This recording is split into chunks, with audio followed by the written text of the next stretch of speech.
como lo hemos hecho estos años anteriores en las distintas convenciones, pues en el paquete que se les entrega va un informe que el Consejo Nacional y al final la Comisión Política redondea del informe de labores de las distintas instancias del partido. Ahí va un informe que es muy útil para ver cómo las cosas van avanzando.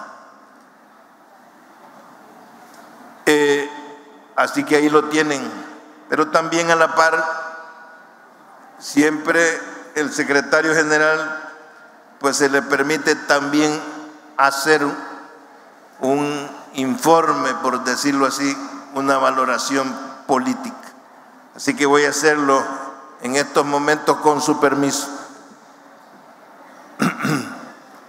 Compañeros y compañeras, ustedes como nueva dirección, el nuevo Consejo Nacional, con la nueva Comisión Política, el secretario general electo, la secretaria adjunta electa, todos los nuevos directivos departamentales y municipales, la inmensa mayoría de miembros de esta nueva Convención Nacional, todos ustedes son herederos del sujeto político con las más profundas raíces históricas de nuestro país, El Salvador. Son herederos de aquellas luchas de nuestros pueblos emprendida hasta las últimas consecuencias. Y solo quiero recordar algunas. Desde los levantamientos insurreccionales de Anastasio Aquino, las batallas independencistas por la unión de la patria centroamericana, la solidaridad revolucionaria de Farabundo Martí en la lucha antiimperialista de Augusto César Sandino de Nicaragua, la insurrección de 1932 liderada por Feliciano Ama, la juventud revolucionaria del recién formado Partido Comunista de El Salvador, el compañero Farabundo Martí, Alfonso Luna y Mario Zapata. Las luchas de las organizaciones político-militares y las organizaciones populares en los años 70, lanzadas durante toda una década en la profundización de los métodos e instrumentos de lucha en un ambiente de represión e intensa batalla ideológica al interior del movimiento revolucionario,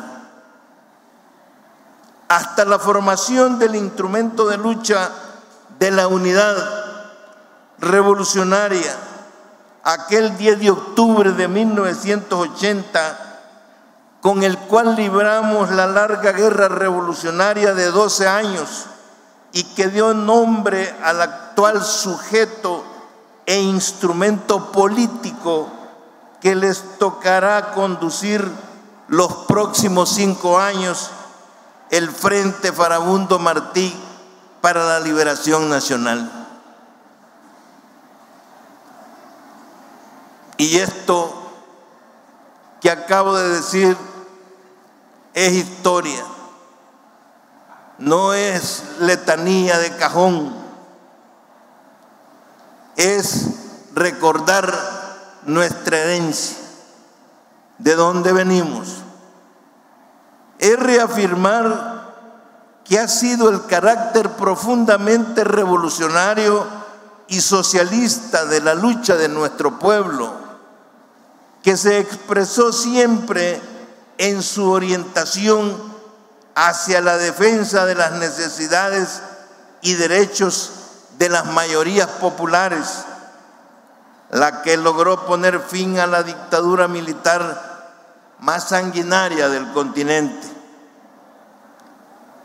Fue con ese carácter socialista y popular, siempre forjando la capacidad de unidad revolucionaria, que logramos abrir espacio a través de los acuerdos de paz a nuestra democracia y a una lucha eminentemente política, pero no menos compleja.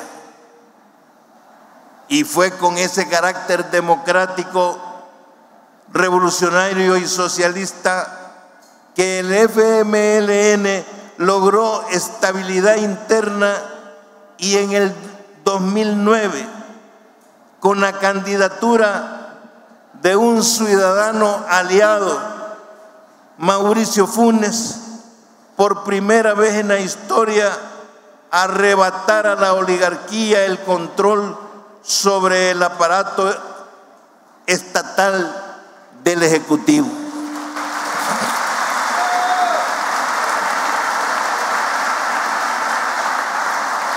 Y fue con ese carácter con el que habíamos levantado las expectativas del pueblo de mantenernos consecuentes con nuestra historia de lucha revolucionaria, que logramos en el 2014 alcanzar el 50.22 de las mentes y de los corazones de nuestro pueblo, con nuestro camarada y compañero Leonel Salvador Sánchez Serén.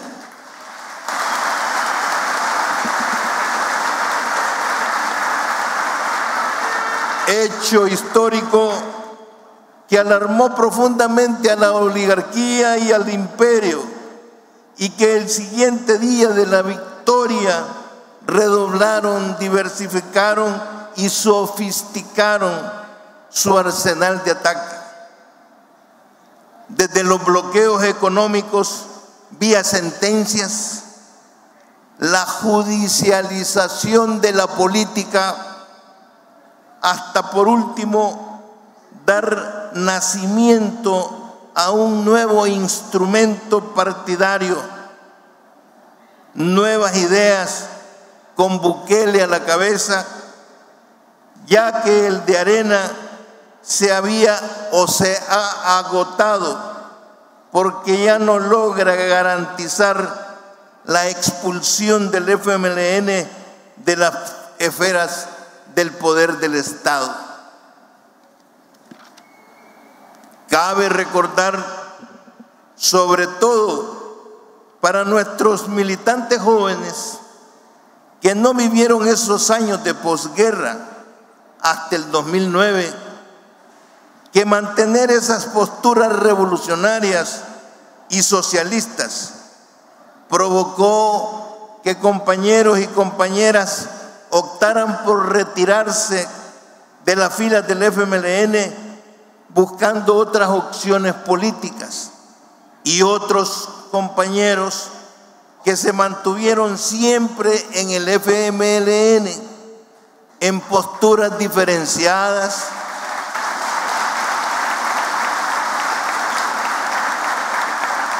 y minoritarias, pero adentro, pero siempre consecuentes con una de nuestras armas más importantes de la izquierda salvadoreña, que es la unidad revolucionaria. En minoría, pero en unidad. Esa es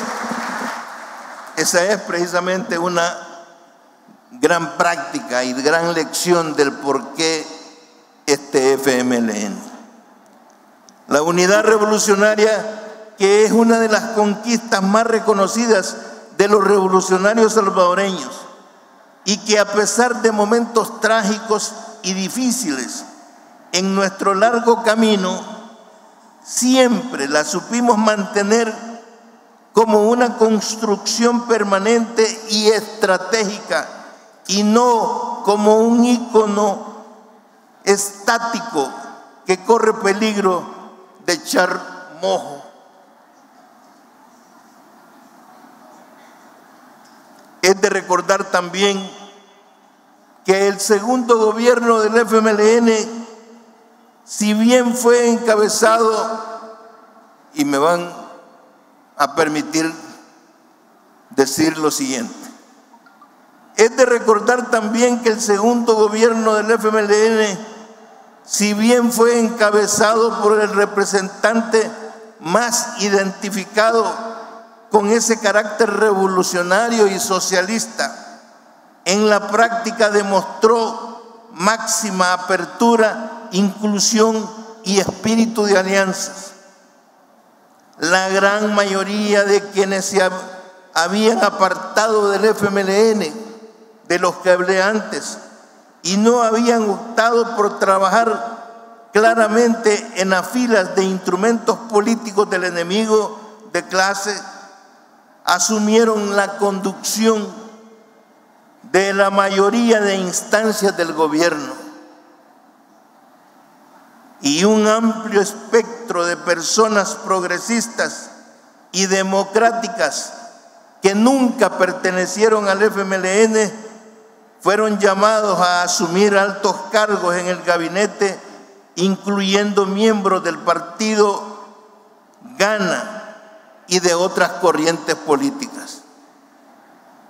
Por ejemplo, en el Ministerio de Economía, todo el tema de la implementación de la focalización de subsidios, que tanto descontento creó contra nuestro gobierno, estuvo en manos de técnicos que provenían de los gobiernos de Arena y del partido Gana.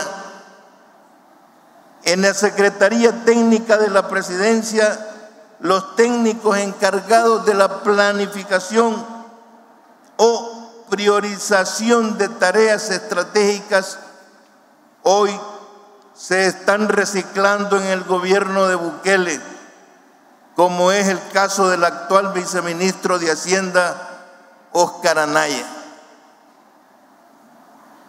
En el Ministerio de Hacienda, que nunca estuvo en manos de un militante del FMLN, el propio ministro actual de Bukele asumió su cargo en nuestro gobierno cuando comenzó el Plan 10 a ejecutarse por el vicepresidente de la República, por Óscar Ortiz.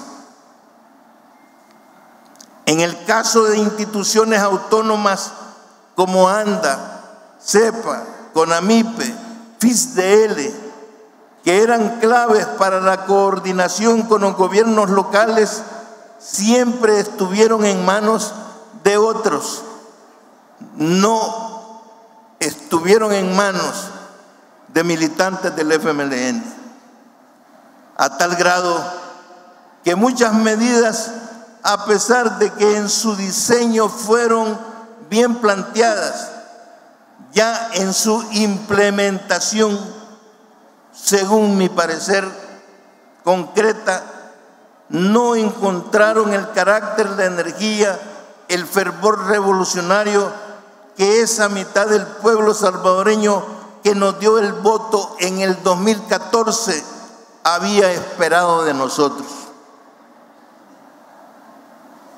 Compañeras y compañeros, se produjo una situación, a mi juicio, paradójica, porque siendo la figura presidencial la cara más visible del carácter revolucionario y socialista del FMLN, al mismo tiempo la imagen que quedó del gobierno y de ciertas medidas tuvieron a lo sumo un carácter progresista.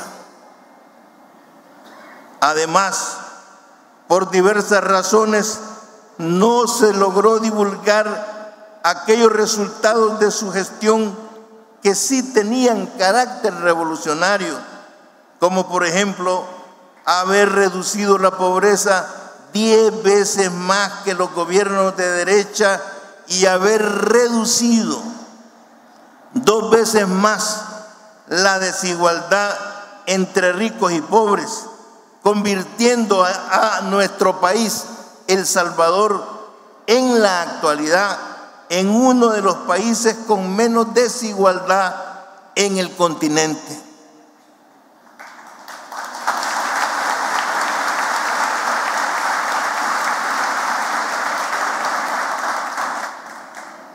Resultados que para un gobierno de izquierda pueden ser parámetros de orgullo, pero repito, y ustedes lo saben, no los posicionamos. El pueblo esperaba que nosotros hiciéramos cambios más profundos, de más fervor revolucionario, y el pueblo no logró percibir que los cambios reales que logramos si tuviesen efectos muy profundos. Es decir, pusimos la cara revolucionaria y socialista, pero nos excedimos en paciencia y condescendencia hacia las alianzas que nos arrastraban a un ritmo y a estilos tradicionales de gobierno, a lo sumo progresistas.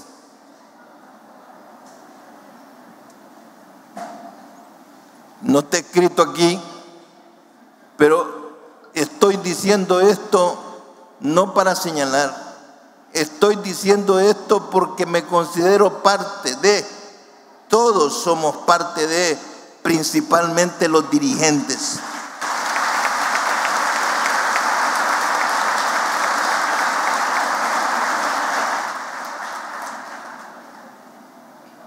Además, no movilizamos al pueblo. Esto lo dijimos en todas esas evaluaciones en todos los municipios. Cuando en el 18 perdimos diputados y alcaldías, lo dijimos también hoy después del 3 de febrero.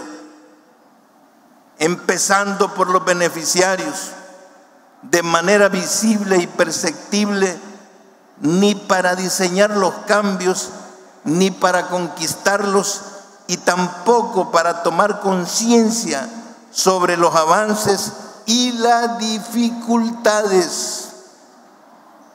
No hicimos parte a la gente de las dificultades para lograr los propósitos, así como la necesidad de organizarse para defender y profundizar lo logrado. Me refiero a nuestras iniciativas políticas o programas insignias como la alfabetización o los paquetes escolares. Por una pizca, compañeros, no logramos declarar a nuestro país en un país libre de analfabetismo. Pero le voy a echar la culpa yo al profe, a Leonel, al ministro, somos todos. No hicimos de ese programa un movimiento, no hicimos de ese programa nosotros una movilización y lo dejamos dentro de los marcos de las dinámicas burocráticas del gobierno.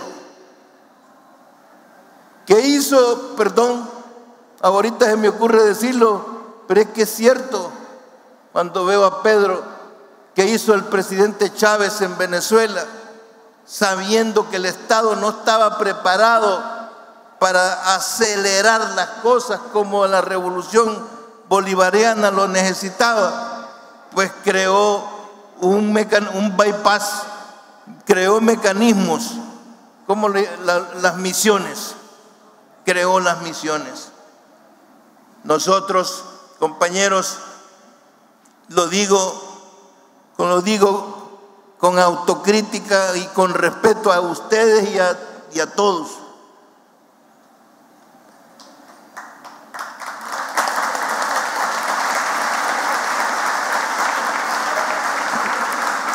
Similar con el tema de la corrupción, que no logramos romper estructuras y mecanismos de funcionamiento de corruptela, incrustados desde décadas, que habían formado la idea generalizada que en todos los gobiernos hay corrupción.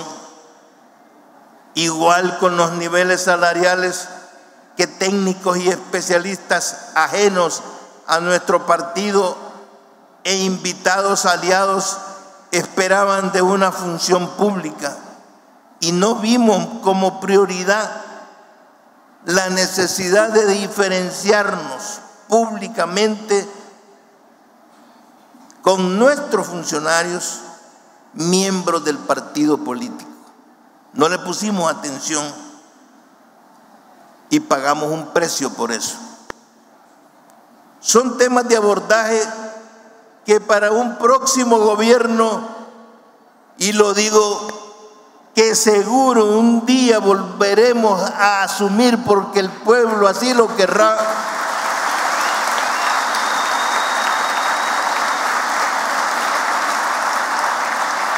debemos haber resuelto con anterioridad este tipo de asuntos.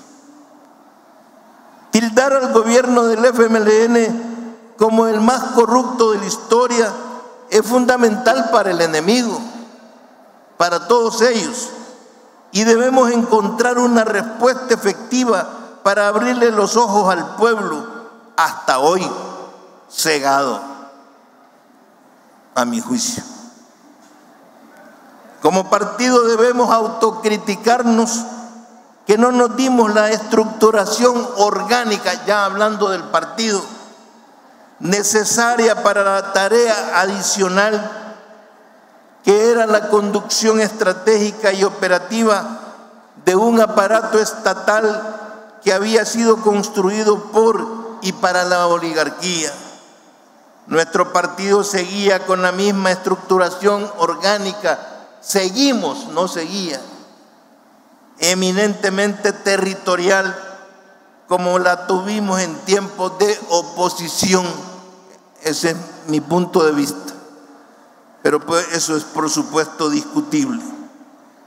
Esta debilidad la identificamos en nuestro primer congreso como FMLN a los 35 años de nuestra existencia y a 6 años de la primera experiencia en el gobierno. Señalamos rutas en ese congreso, pero no con la suficiente profundidad que hubiese permitido implementar medidas en lo inmediato.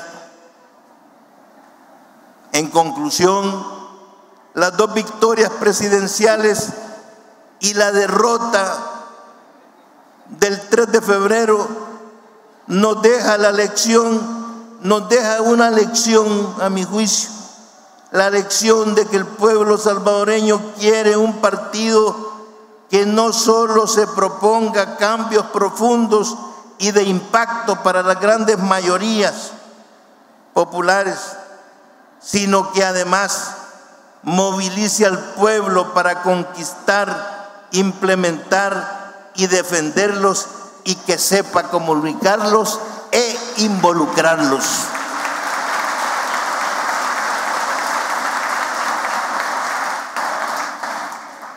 Alrededor de esa tarea histórica debemos mantener y cultivar nuestra unidad, que yo llamo unidad revolucionaria, porque es instrumento fundamental para realizar la tarea.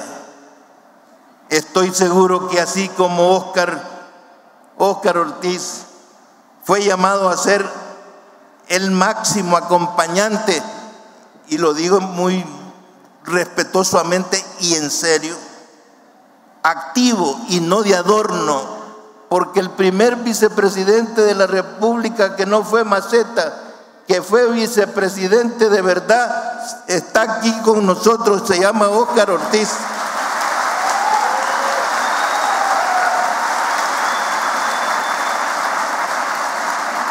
Por ser Óscar y por ser el FMLN. Por ser Óscar y por ser Salvador Sánchez Serén, que tenemos un estilo, tenemos métodos propios que podemos enseñar al Estado para que funcione mejor, y no la creación de esos órganos que no sirven para nada y que pueden ser anulados. No, el vicepresidente de la República o la vicepresidente de la República, o como sea, tiene que jugar un papel como lo jugó Óscar. Entonces digo y repito, estoy seguro que así como Óscar fue llamado a ser el máximo acompañante a bordo del gobierno de Leonel y supo abonar la unidad estratégica en nuestro gobierno, también hoy lo hará ciñéndose, este es mi punto de vista, al funcionamiento colectivo del partido, proponiendo medidas que vayan encaminadas a volver más contundente nuestra ruta como partido democrático, revolucionario y socialista, y no convertirnos en una masa amorfa de afiliados a experiencia que ya los veteranos de los acuerdos de paz hemos vivido, de que el FMLN tuvo en sus primeros años de posguerra,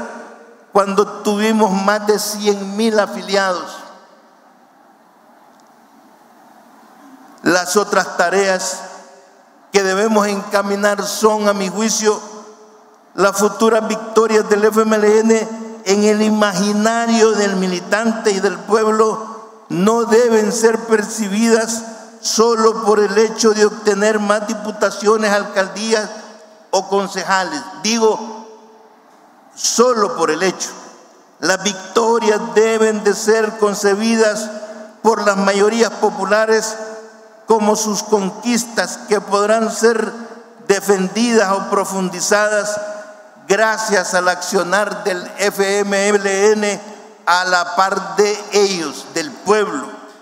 Si así lo logramos, tendremos como consecuencia resultados electorales positivos. Lo que estoy diciendo es que una táctica y estrategia fundamentalmente electoral no es el camino, a mi juicio. Hay que hacer una combinación adecuada, correcta. Eso implica elevar nuestra capacidad de informar debidamente al pueblo. Eso implica saber adecuar nuestros métodos de organización y mecanismos de relacionarnos con el pueblo, sus problemas, sus expresiones de organización popular. Eso implica transformar nuestro sistema de educación política e ideológica para pasar de un esquema escolar a uno de formación y entrenamiento para la lucha. Convertir la formación política e ideológica en requisito imprescindible y obligatorio para todo militante que pretende asumir candidaturas de elección popular, como también para aquellos que asuman papeles de funcionarios del Estado o quieran ser dirigentes a todo nivel del partido.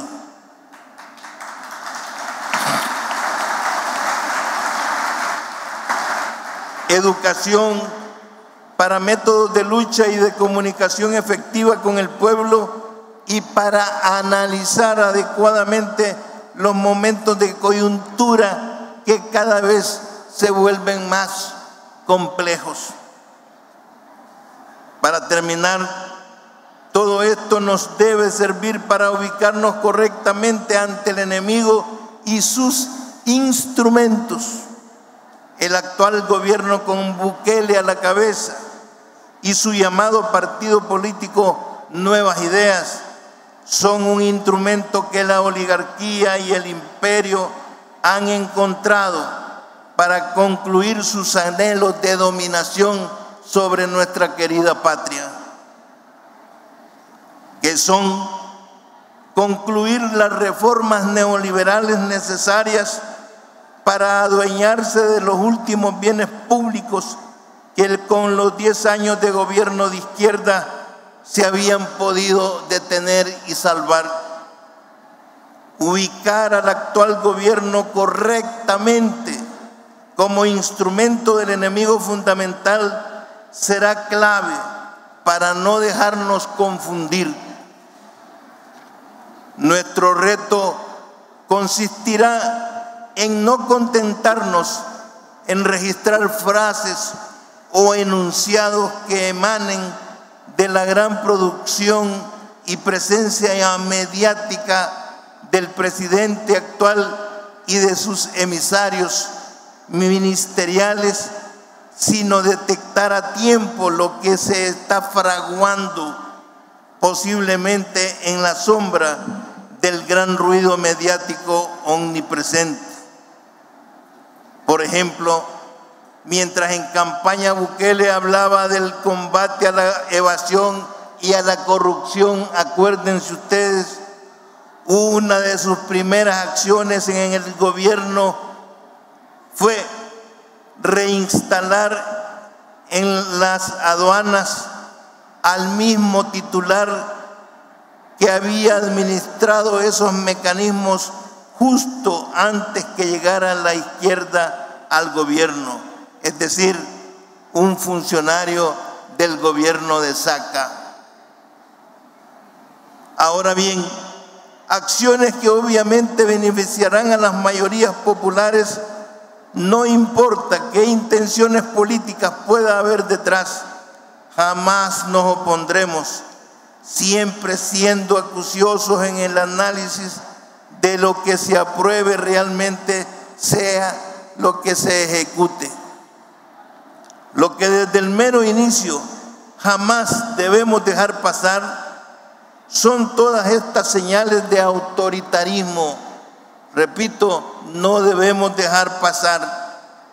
Algunos lo llaman de carácter dictatorial gubernamental, otros hasta detectan primeros brotes de fascismo que ya estamos observando.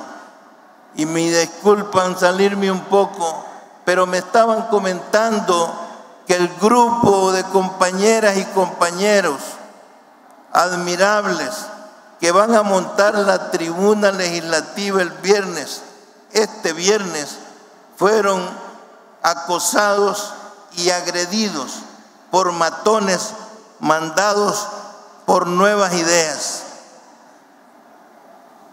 Fueron acosados y fueron agredidos, no golpeados, sino, compañeros, agredidos.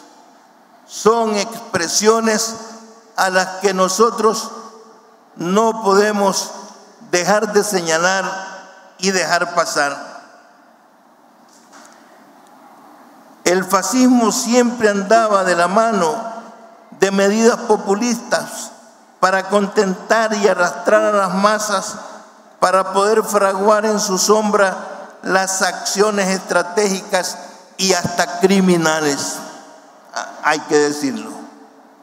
Callarnos bajo el argumento de que, entre comillas, hay que dar tiempo, esperemos, fueron errores que en otros momentos históricos y en otros lugares, otros movimientos de izquierda cometieron y lo pagaron caro. En conclusión, este es un momento crucial de grandes lecciones que nosotros aprendimos y de una victoria temporal para los enemigos de un sistema que favorezca a las mayorías populares. Que esas mayorías vuelvan a depositar su confianza en nosotros dependerá de si en nuestro accionar reconocerán que del jalón de oreja electoral que nos han dado, que nos pegaron, algo hemos aprendido.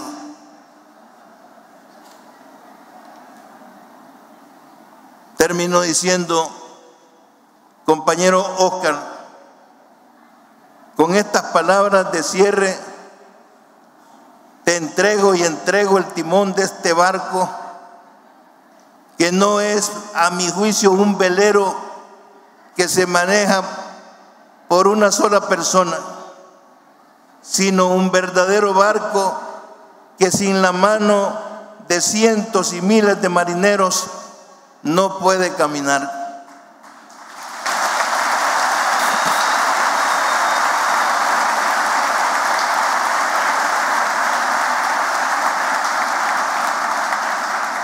Que viva el FMLN con su gloriosa historia de lucha. Que viva el pueblo salvadoreño en lucha. Que viva la revolución salvadoreña. Gracias, compañeros y compañeras.